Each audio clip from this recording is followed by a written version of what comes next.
10 years later, by Alexandre Dumas. Chapter 37. The Butterfly Chase. The king, on retiring to his apartments to give some directions and to arrange his ideas, found in his toilette glass a small note, the handwriting of which seemed disguised. He opened it and read: "Come quickly, I have 1,000 things to say to you." The king and Madame had not been separated a sufficiently long time for these 1,000 things to be the result of the 3,000 which they had been saying to each other during the route which separated Vernier from Fontainebleau. The confused and hurried character of the note gave the king a great deal to reflect upon. He occupied himself but slightly with his toilette, and set off to pay his visit to Madame. The princess, who did not wish to have the appearance of expecting him, had gone into the gardens with the ladies of her suite.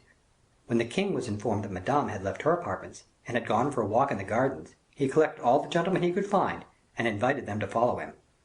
He found Madame engaged in chasing butterflies, on a large lawn bordered with heliotrope and flowering broom. She was looking on as the most adventurous and youngest of her ladies ran to and fro, and with her back turned to a high hedge, very impatiently awaited the arrival of the king, with whom she had appointed the rendezvous. The sound of many feet upon the gravel walk made her turn round. Louis XIV. Was hatless. He had struck down with his cane a peacock butterfly, which Monsieur de Saint Aignan had picked up from the ground, quite stunned. "You see, madame," said the king as he approached her, "that I, too, am hunting on your behalf." And then, turning towards those that had accompanied him, said, "Gentlemen, see if each of you cannot obtain as much for these ladies," a remark which was a signal for all to retire. And thereupon a curious spectacle might have been observed.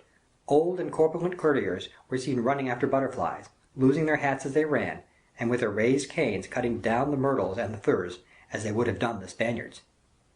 The king offered Madame his arm, and they both selected, as the center of observation, a bench with a roof of boards and moss, a kind of hut roughly designed by the modest genius of one of the gardeners who had inaugurated the picturesque and fanciful amid the formal style of the gardening of that period. This sheltered retreat, covered with nasturtiums and climbing roses, screened the bench, so that the spectators, insulated in the middle of the lawn, saw and were seen on every side, but could not be heard, without perceiving those who might approach for the purpose of listening. Seated thus, the king made a sign of encouragement to those who were running about, and then, as if he was engaged with Madame in a dissertation upon the butterfly, which he had thrust through with a gold pin and fastened on his hat, said to her: "How admirably we are placed here for conversations!" "Yes, sire, for I wish to be heard by you alone, and yet to be seen by every one." "And I also," said Louis. "My note surprised you?" "Terrified me rather, but what I have to tell you is more important." "It cannot be, sire. Do you know that Monsieur refuses to see me?" "Why so?" "Can you not guess why?" "Ah, madame, in that case we have both the same thing to say to each other." "What has happened to you, then?" "You wish me to begin?" "Yes, for I have told you all." "Well, then, as soon as I returned, I found my mother waiting for me, and she led me away to her own apartments." "The queen mother?" said Madame, with some anxiety. "The matter is serious, then." "Indeed it is, for she told me. But in the first place allow me to preface what I am about to say with one remark. Has Monsieur ever spoken to you about me?" "Often." "Has he ever spoken to you about his jealousy?" "More frequently still." "Of his jealousy of me?" "No, but of the Duke of Buckingham and De Guiche." "Well, madame, Monsieur's present idea is a jealousy of myself." "Really?" replied the princess, smiling archly. "And it seems to me," continued the king, "that we have never given any ground—" "Never! At least I have not. But who told you that Monsieur was jealous?" "My mother represented to me that Monsieur entered her apartments like a madman, that he uttered 1,000 complaints against you, and, forgive me for saying it, against your coquetry. It seems that Monsieur indulges in injustice, too." "You are very kind, sire." "My mother reassured him, but he pretended that people reassure him too often, and that he had had quite enough of it." "Would it not be better for him not to make himself uneasy in any way?" "The very thing I said." "Confess, sire, that the world is very wicked. Is it possible that a brother and sister cannot converse together, or take pleasure in each other's company, without giving rise to remarks and suspicions?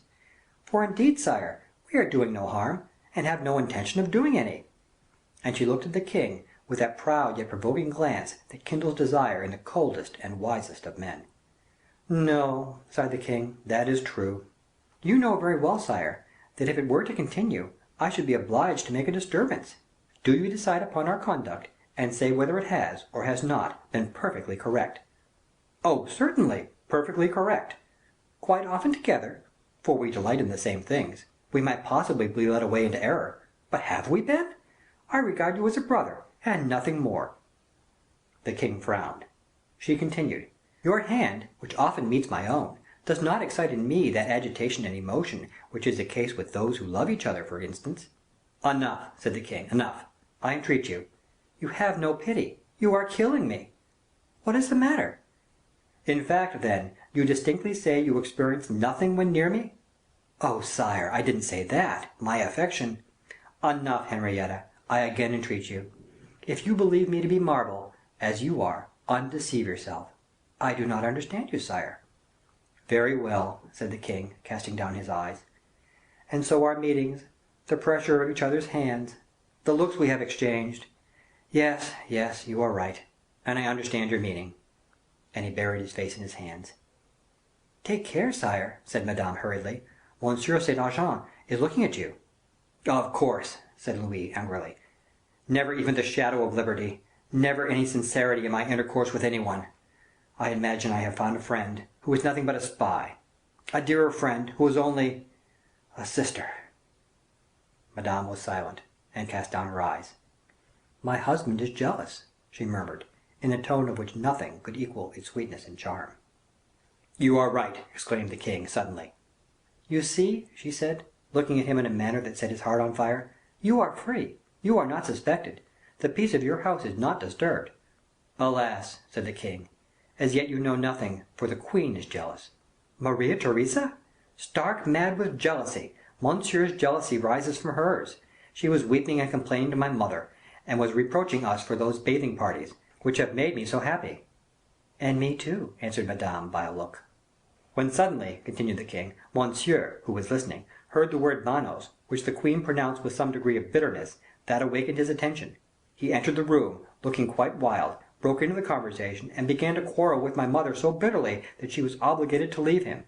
So that, while you have a jealous husband to deal with, I shall have perpetually present before me a specter of jealousy with swollen eyes, a cadaverous face, and sinister looks."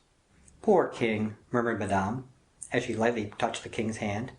He retained her hand in his, and in order to press it without exciting suspicion in the spectators, who were not so much taken up with the butterflies that they could not occupy themselves about other matters, and who perceived clearly enough that there was some mystery in the king's and Madame's conversation, Louis placed the dying butterfly before his sister-in-law, and bent over it as if to count the thousand eyes of its wings, or the particles of golden dust which covered it. Neither of them spoke. However, their hair mingled, their breaths united, and their hands fervently throbbed in each other's grasp. 5 minutes passed in this manner. Chapter 37. Recording by Todd.